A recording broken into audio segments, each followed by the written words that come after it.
I just received the scans back from my third roll of film on the Leica MP, this time using the 28mm Summaron and Ektar 100 film. I used a different online film lab to develop the film, and they did a great job with processing these images. I overexposed on the camera by one full stop, and it also helps that this lens works very well with film to give that vintage character. Here's just a quick preview, but I'll go into details later on in the video. And as a bonus, I'll compare these results directly with the results from the digital M11 using the 28mm Summalex lens. All the images will be unedited, so you can see exactly how the M11 digital camera looks straight out of the camera compared to the MP film results straight from the processor. The Leica MP is the best looking rangefinder camera available. The shiny black lacquer paint, the all brass construction, the leather covering, and the minimal branding and simple dials. It's just fun to use and a pleasure to hold. It's very dense and very compact, and you can feel all the luxury of this $6,000 camera. It's holding up well, no dents or scratches, and no brassing of the black paint.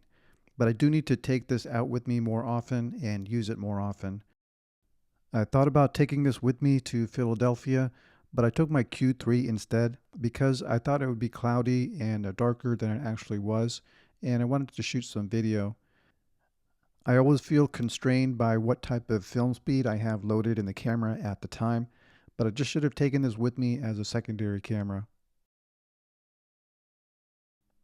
On my last video, I used the 35mm steel rim reissue, and this time I'm using its sister lens, the 28mm Summaron f5.6. This is another reissue that uses its original optical formula, but with modern lens coatings to give you that vintage character.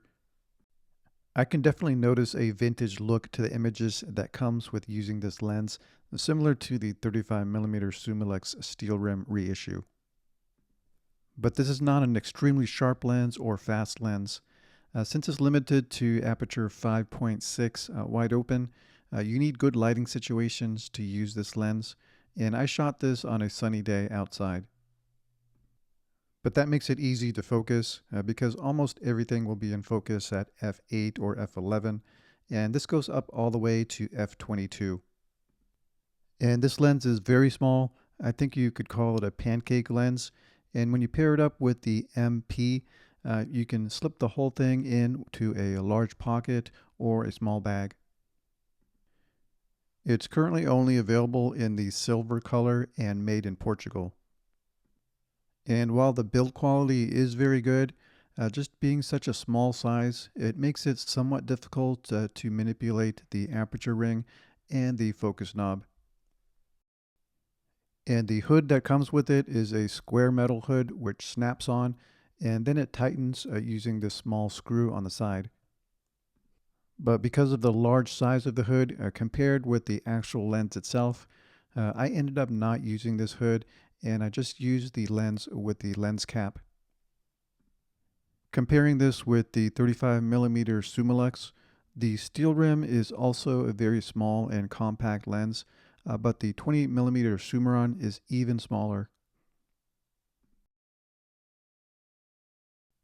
And here's a final look on the camera if you want to use the lens hood.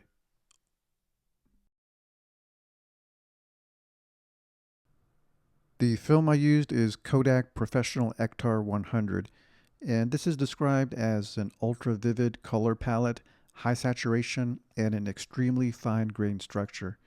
It renders with high sharpness, fine detail, and well-defined edge quality. The combination of rich colors, fine grain, and optimized sharpness benefit this film's use for nature, travel, and outdoor photography, as well as fashion, product, and other commercial applications. And I agree with all that after seeing the final results. I don't know how much the film processor tweaked the images, but from what I saw, the colors are very vivid and realistic. So far, I think this might be my favorite film out of the three that I've used so far. and definitely I like this better than the Kodak Gold.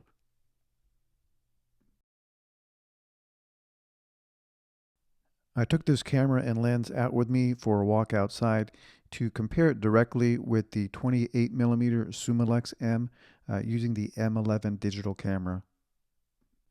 So the first image from each set will be from the M11 without any edits, straight out of the camera.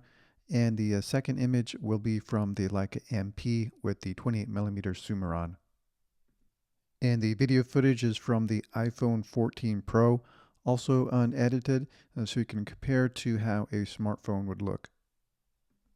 The M11 with the 28mm Summilux renders a very photorealistic image with high dynamic range that's not overly saturated and does not have overly high contrast.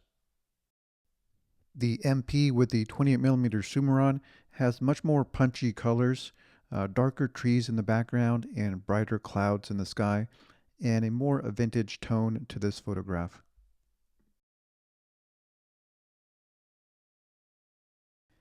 By comparison, the M11 has much more muted colors, and I might say flatter colors. You could manipulate this image to make it look more filmic using presets or editing in Lightroom, but this is just to show you how it looks straight out of the camera on a digital M11.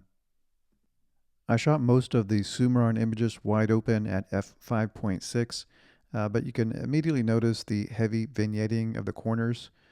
Some people might not like this, but I think I like the look of that vignette. With the M11, you get the benefit of a tack sharp image with no noise if that's something that you need. And on the film camera, it's definitely not as sharp, and it has that fine graininess that's built into the film. With the M11, it's also much quicker to snap off a photo. I just set the aperture and I let the camera choose the ISO and shutter speed. With the MP, I did keep the aperture fixed at 5.6, but I did have to spend some extra time using the internal light meter and adjusting the shutter speed. Let me know in the comments if you prefer the film look or the digital look.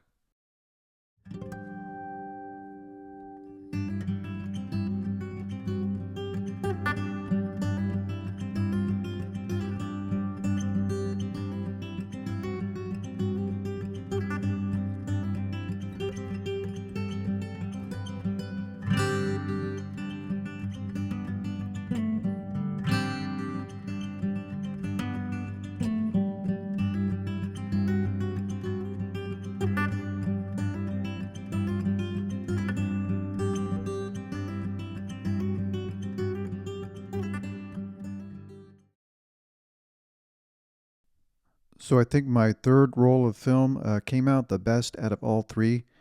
So I hope that my past mistakes can help some other people that are just getting into film photography like myself. And I think a few things helped out here. I think overexposing the light meter by one full stop was helpful. And it also helps to explore different developers and different film. So I found this new developer that did a great job with my Farola film, but it's still taking a good 2 weeks to see any results of any film that I shoot. After mailing in my roll of film and waiting for them to develop it, waiting that long, it's getting both exciting and frustrating at the same time.